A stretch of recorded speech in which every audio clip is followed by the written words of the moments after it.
Hi കൂട്ടുകാരെ, എല്ലാവർക്കും എൻ്റെ നമസ്കാരം. ഇന്ന് ഞാനിവിടെ തയ്യാറാക്കാനായിട്ട് പോകുന്നത് നമ്മുടെ ആന്ധ്ര സ്റ്റൈലിലുള്ള നല്ല അടിപൊളിയായിട്ടുള്ളൊരു മാങ്ങ അച്ചാറാണ്. അപ്പോൾ നമുക്ക് എങ്ങനെയാണ് ഈ അച്ചാർ തയ്യാറാക്കുന്നത് എന്നുള്ളത് കാണാം. വളരെ ടേസ്റ്റായിട്ടുള്ളതും അതേസമയം വളരെ ഈസി ആയിട്ടുള്ളതുമായിട്ടുള്ള ഒരു അച്ചാറാണ്. അപ്പോൾ നമുക്ക് വേഗം എങ്ങനെയാണ് ഈ അച്ചാർ തയ്യാറാക്കുന്നത് എന്നുള്ള വീഡിയോയിലോട്ട് കിടക്കാം കേട്ടോ. അപ്പോൾ ഞാനിതിന് വേണ്ടിയിട്ട് ഒരു 5 മാങ്ങയാണ് എടുത്തിരിക്കുന്നത്. നല്ല പുളിയുള്ള മാങ്ങയ്ക്കാണെങ്കിൽ നല്ല ടേസ്റ്റായിരിക്കും കേട്ടോ. അപ്പോൾ എൻ്റെ മാങ്ങ അത്രയ്ക്കധികം അങ്ങോട്ട് നല്ലതല്ല. അപ്പോൾ നിങ്ങൾക്ക് നല്ല പുളിയുള്ള നല്ല മാങ്ങ കിട്ടുകയാണെങ്കിൽ അത് യൂസ് ചെയ്തോളൂ. നന്നായി കഴുകി ഞാനിത് എല്ലാം നന്നായിട്ട് ഡ്രൈ ചെയ്തെടുക്കുകയാണ്. നല്ലൊരു തുണി യൂസ് ചെയ്തിട്ട് മാങ്ങയിലെ വെള്ളമെല്ലാം നന്നായി ഒപ്പിയെടുക്കുക കേട്ടോ. അതിന് ശേഷം വേണം നമുക്ക് അച്ചാർ തയ്യാറാക്കാനായിട്ട് നോക്കാനായിട്ട്. നമ്മുടെ മാങ്ങച്ചാർ ഇഷ്ടമില്ലാത്ത ഒരൊറ്റ മലയാളി പോലും ഇല്ല എന്നാണ് ഞാൻ വിചാരിക്കുന്നത് അല്ലേ. എനിക്കും അതേ കേട്ടോ, നല്ല ഇഷ്ടമാണ് മാങ്ങച്ചാർ. അപ്പം നമുക്ക് ഇതിന് ഞാനൊരു 1/2 കപ്പ് കടുക് എടുത്തിട്ടുണ്ട്.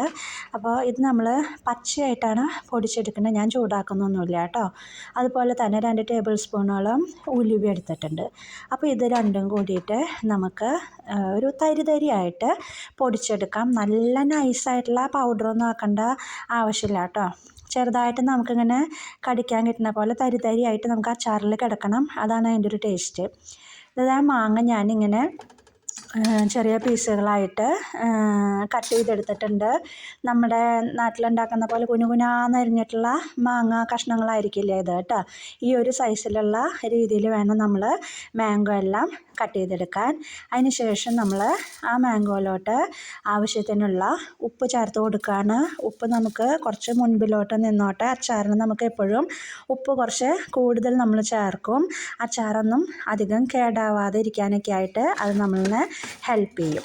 ഇനി നമുക്ക് ഈ മാംഗോ ഉപ്പും കൂടി നന്നായി ഒന്ന് മിക്സ് ചെയ്തെടുക്കാം കേട്ടോ.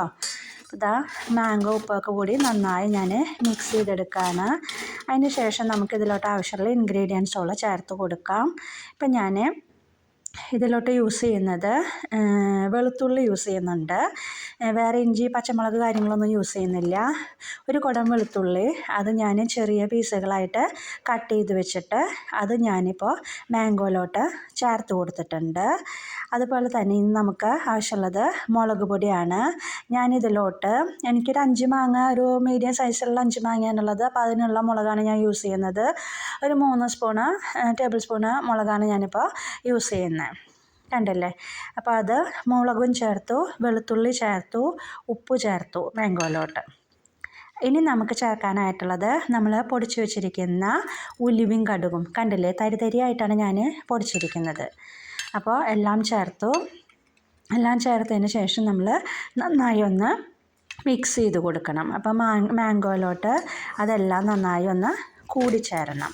ഇപ്പം നമ്മൾ നാട്ടിലെ മാങ്ങാച്ചാർ തയ്യാറാക്കുന്ന പോലെ വെളിച്ചെണ്ണയിൽ കടുക് പൊട്ടിച്ച് ഇഞ്ചി പച്ചമുളക് വെളുത്തുള്ളി ഇട്ട് അങ്ങനെയുള്ള പ്രോസസ്സൊന്നും നമുക്കിവിടെ വരുന്നില്ല. വളരെ ഈസി ആയിട്ട് നമുക്ക് ചെയ്തെടുക്കാൻ പറ്റാവുന്ന ഒരു അച്ചാറാണിത് കേട്ടോ. ഇനി നമുക്ക് ഇതിലോട്ടാകെ ചേർക്കാനായിട്ടുള്ളത് ഓയിലാണ്. ഓയിൽ നമ്മൾ ഈ സമയത്ത് ഇതിലോട്ട് ചേർത്ത് കൊടുക്കുക.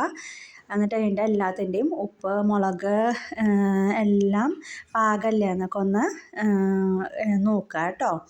അപ്പോൾ നമുക്ക് ഓയിൽ ഞാൻ ചേർത്ത് കൊടുത്തു. അപ്പോൾ നമുക്ക് ഓയിൽ എന്ന് പറഞ്ഞു കഴിഞ്ഞാൽ അതെല്ലാം മാംഗോയിലൊക്കെ പിടിച്ച് ഒന്ന് മുകളിലോട്ട് പൊങ്ങി നിൽക്കുന്ന ലെവലിൽ വേണം നമ്മൾ ഒഴിച്ചു കൊടുക്കാനായിട്ട്. കാരണം നമ്മൾ കുപ്പിയിൽ മാംഗോ ഒക്കെ ഇട്ട് വെച്ച് കഴിഞ്ഞാൽ അതിൻ്റെ മുകളിലോട്ട് നമുക്കതിൻ്റെ ഓയിൽ നിൽക്കണം. എങ്കിൽ മാത്രമാണ് അച്ചാർ കേടാവാതെ കുറേ നാൾ നമുക്കത് സൂക്ഷിക്കാനായിട്ട് പറ്റുള്ളൂ. അതിൻ്റെ മുകൾ ഭാഗത്തോട്ട് ഓയിലൊന്നും അധികം ആയില്ല വെച്ചെങ്കിൽ പെട്ടെന്ന് തന്നെ നമ്മുടെ മാങ്ങച്ചാറൊക്കെ ചീത്തയായി പോകാനായിട്ടുള്ള സാധ്യതയുണ്ട്. ഇപ്പോൾ അതാ നമ്മുടെ മാങ്ങച്ചാർ ഇവിടെ റെഡി ആയി കഴിഞ്ഞു. കണ്ടില്ലേ, നല്ല അടിപൊളിയായിട്ടുള്ള മാങ്ങച്ചാറാണ്.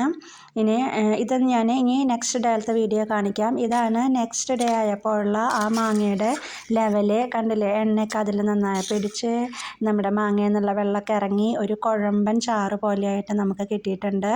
ഇനി അത് ഇരിക്കും തോറും അതിന് ടേസ്റ്റ് കൂടി വരും. അപ്പം നിങ്ങളെല്ലാവരും തന്നെ ഈ ഒരു മാങ്ങാച്ചാറ് ട്രൈ ചെയ്ത് നോക്കിയിട്ട് അഭിപ്രായം പറയാൻ മറക്കരുത് കേട്ടോ.